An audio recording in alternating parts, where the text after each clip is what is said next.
Welcome back. ನೀವು ನೋಡ್ತಾ ಇದ್ದೀರಾ ಇವತ್ತಿನ ಸ್ಪೆಷಲ್ ಎಪಿಸೋಡಲ್ಲಿ ಸ್ಪೆಷಲ್ ವ್ಯಕ್ತಿಯನ್ನ ನಾನು ನಿಮಗೆ ಪರಿಚಯ ಮಾಡಿಕೊಟ್ಟಿದ್ದಾಯ್ತು. ಹಾಗೆ ಅವರ ಲೈಫ್ ಸ್ಟೋರಿನ ನಾನು ಕೇಳ್ತಾ ಇದ್ದೀನಿ. ಅದರೊಟ್ಟಿಗೆ ಅಪ್ಪ ಹೇಗೆ ಅವರಿಗೆ ಪ್ರೇರಣೆ ಆದ್ರು, ಅಪ್ಪನ ಸ್ಟೋರಿನೂ ಕೂಡ ನಾವು ಕೇಳ್ತಾ ಹೋಗ್ತಾ ಇದ್ದೀವಿ. ಇನ್ನು ಅವರ ಲವ್ ಸ್ಟೋರಿ ಬಗ್ಗೆ ಕೇಳಬೇಕು ಅಂತ ನನ್ಗೆ ಅನಿಸ್ತಾ ಇದೆ. ಯಾಕಂತ ಹೇಳಿದ್ರೆ 6 ವರ್ಷ ಬ್ರೇಕ್ ತಗೊಂಡಿದ್ರು. ಅಪ್ಪನಿಗೆ ಹೇಳಿ ಹೋಗ್ತಿದ್ರಂತೆ, ಅಪ್ಪ ನಾನು ಹುಡುಗನ ಜೊತೆ ಮೂವಿ ನೋಡಕ್ ಹೋಗ್ತೀನಿ ಅಂತ. ಬಟ್ ಮೂವಿ ನೋಡಕ್ ಹೋಗಿ ಅಲ್ಲಿ ಮಲಗ್ತಿದ್ರಂತೆ. 3 ಅವರ್ಸ್ ಚಂದ ನಿದ್ರೆ ಮಾಡಿ ಮನೆಗೆ ಬರ್ತಿದ್ರಂತೆ. ಸೊ ಇನ್ನು ಈ ತರ ಇಂಟ್ರೆಸ್ಟಿಂಗ್ ಸ್ಟೋರೀಸ್ ಏನಿದೆ ಅವರ ಲವ್ ಸ್ಟೋರಿನಲ್ಲಿ ಕೇಳುವಂತ ಕುತೂಹಲ ನನಗಂತೂ ಇದೆ. ನಾವು ಬಿಡಲ್ಲ.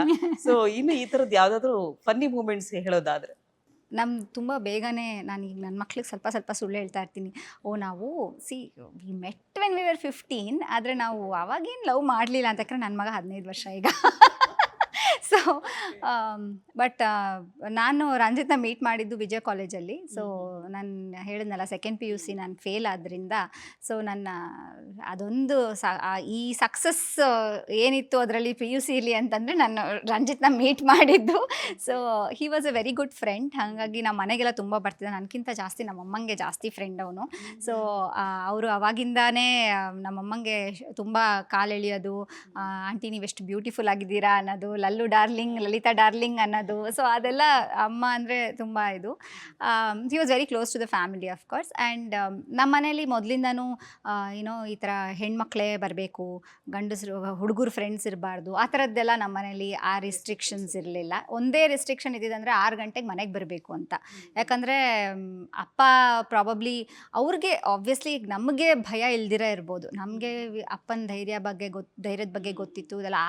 ಆವಾಗ ನಾನು ಟೀನೇಜರು. ಸೊ ಅವಾಗ ನಾನು ಬೈಕೋತಿದ್ದೆ, ಇದ್ಯಾವುದೋ ಹಾಯ್ ಬ್ಯಾಂಗ್ಳೂರು ಮಾಡಿ ಇವರು 6 ಗಂಟೆಗೆಲ್ಲ ಮನೆಗೆ ಬಾ ಅಂತಾರಲ್ಲಪ್ಪ ನನಗೆ ಅಂತ ಒಂದು ಇರಿಟೇಷನ್ ಆಗೋದು. ಬಟ್ ಅವ್ರಿಗೆ ಆ ಟೈಮಲ್ಲಿ ತುಂಬ ನಮಗೆ ಥ್ರೆಟ್ಟೆಲ್ಲ ಬರ್ತಿತ್ತು. ಮನೆಗೆಲ್ಲ ಫೋನ್ ಕಾಲ್ಸ್ ಬರ್ತಾಯಿತ್ತು, ಏನೇನೋ ನಿಮಗೆ ಫೋನ್ ಎತ್ಕೊಂಡ್ರೆ ಸಾಕು ನಾವು ನಿನ್ನ ರೇಪ್ ಮಾಡ್ತೀವಿ ಅನ್ನೋದಾಗಲಿ, ನಿಮ್ಮ ಮಗಳು ನಾಳೆ ಸ್ಕೂಲ್ಗೆ ಹೋಗ್ತಿರ್ಬೇಕಾದ್ರೆ ವಾಪಸ್ ಬರಲ್ಲ ಅನ್ನೋದಾಗಲಿ, ಆ ಥರದ್ದೆಲ್ಲ ಸುಮಾರು ಥ್ರೆಟ್ಸ್ ಬರ್ತಿತ್ತು. ಸೊ ಹಾಗಾಗಿ ಅಪ್ಪಂಗೂ ಒಂದು ಭಯ ಅನ್ನೋದಿತ್ತು ಅನಿಸುತ್ತೆ. So it was A rule, 6 ಗಂಟೆಗೆ ಮನೆಗೆ ಬರಬೇಕು ಅನ್ನೋದು.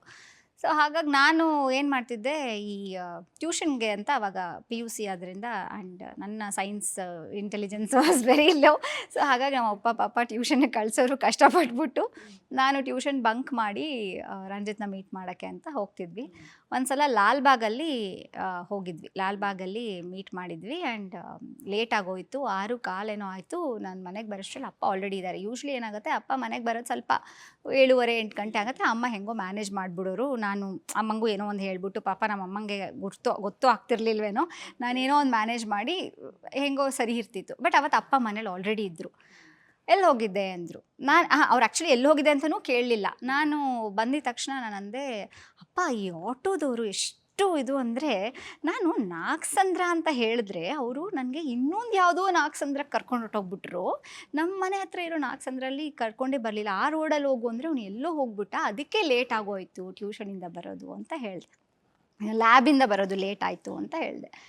ಅಪ್ಪ ಹೌದಾ, ಲಾಲ್ಬಾಗಲ್ಲಿ ಏನು ಮಾಡ್ತಾಯಿದ್ದೆ ಅಂತಂದರು. ನನಗೆ ಒಂದು ಸೆಕೆಂಡ್ ಹಾರ್ಟ್ ಹಾಗೆ ನಿಂತೋಯ್ತು. ನಾನು ಲಾಲ್ಬಾಗ ಇಲ್ವಲ್ಲ ಅಂತಂದೆ ಫಸ್ಟು. ಆಮೇಲೆ ಗೊತ್ತಾಯಿತು ಅಪ್ಪನ ಹತ್ರ ಸುಳ್ಳು ಹೇಳೋದು ಇಟ್ಸ್ ಇಂಪಾಸಿಬಲ್. ಅವ್ರಿಗೆ ಇಮ್ಮಿಡಿಯೇಟ್ ಗೊತ್ತಾಗುತ್ತೆ. ಅದೇ ಇದು ನನಗೂ ಬಂದಿದೆ. ನನಗೆ ಯಾರಾದರೂ ಸುಳ್ಳು ಹೇಳಿದ್ರೆ ತಕ್ಷಣ ಗೊತ್ತಾಗೋಗುತ್ತೆ. ಸೊ ನಂಗೆ ಗೊತ್ತಿತ್ತು ಅವ್ರಿಗೆ ಗೊತ್ತಾಯಿತು ಅಂತ. ನಾನು ಇಲ್ಲ ಹೀಗೆ ಫ್ರೆಂಡ್ನ ಮೀಟ್ ಮಾಡೋಕ್ಕೆ ಹೋಗಿದ್ದೆ ಅಂದರೆ, ಯಾರು ಹುಡುಗ ಅಂತ ಕೇಳಿದ್ರು. ನಾನು ನನ್ನ ಕ್ಲಾಸ್ಮೇಟು ಅಂತ ಅಷ್ಟೇ ಹೇಳಿದೆ. ದೆನ್ ನಮ್ಮ ಮನೇಲಿ ಒಬ್ಬರು ನಮ್ಮ ಫ್ಯಾಮ್ಲಿ ಫ್ರೆಂಡ್ ಒಬ್ಬರಿದ್ದಾರೆ. ಅವರು ನಮ್ಮ CEO ಕೂಡ ಈಗ ಉಮೇಶ್ ಹೆಗ್ಡೆ ಅಂತ. ಆ್ಯಂಡ್ ಅವರು ವಿದ್ಯಾಭರತ್ನಹಳ್ಳಿಯವರು.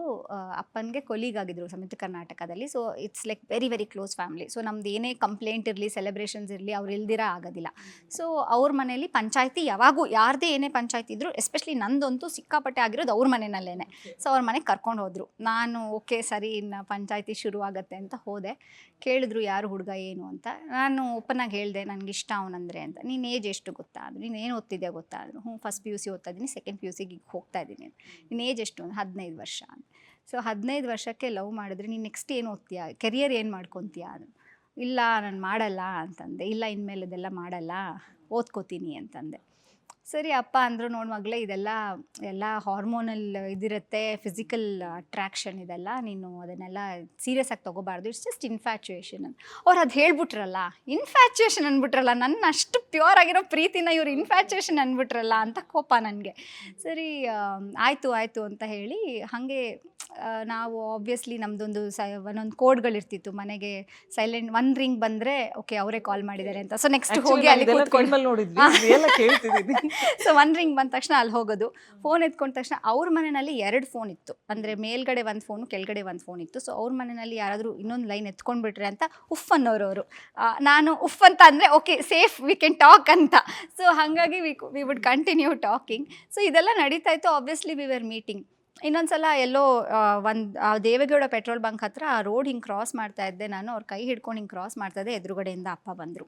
ಅಯ್ಯೋ ಅಪ್ಪ ಅಂತ ಅಂದ್ಕೊಂಡು ಮತ್ತೆ ಸಿಕ್ಕಾಕೊಂಡ್ವಿ.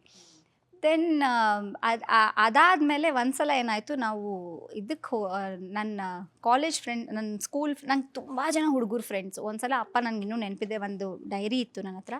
ಆ ಡೈರಿ ಹಿಂಗೆ ತಿರುಗಿಸಿ ನೋಡಿದ್ರು, wrong number friends, cross connection friends, area friends, class friends, tuition friends, ಆ ಥರ ಒಂದು ಲಿಸ್ಟೇ ಇತ್ತು.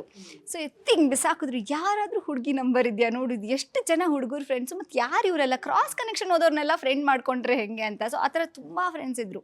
ಸೊ ಒಂದು ಫ್ರೆಂಡ್, ನಮ್ಮದು ಪದ್ಮನಾಭ ನಗರಲ್ಲಿ ಒಂದು ಫ್ರೆಂಡ್ ಗ್ಯಾಂಗ್ ಇತ್ತು. ಸೊ ನಾವೆಲ್ಲ ಸೇರಿಕೊಂಡು ನಿಂತ್ಕೊಂಡು ತುಂಬ ಚೆನ್ನಾಗಿ ಪ್ಲ್ಯಾನ್ ಮಾಡಿ, ಕ್ಲಾಸ್ ಬಂಕ್ ಮಾಡಿ, ಕೆಮಿಸ್ಟ್ರಿ ಲ್ಯಾಬ್ನ ಬಂಕ್ ಮಾಡಿ, ನಾವು ಪರ್ಲ್ ವ್ಯಾಲಿ ಅಂತ ಇಲ್ಲೇ ಒಂದು ಸ್ಪಾಟ್ ಇದೆ, ಅಲ್ಲಿ ಹೋಗೋಣ ಅಂತ ಎಲ್ಲ ಪ್ಲ್ಯಾನ್ ಮಾಡಿಕೊಂಡು ಡಿಸೈಡ್ ಮಾಡಿದ್ವಿ.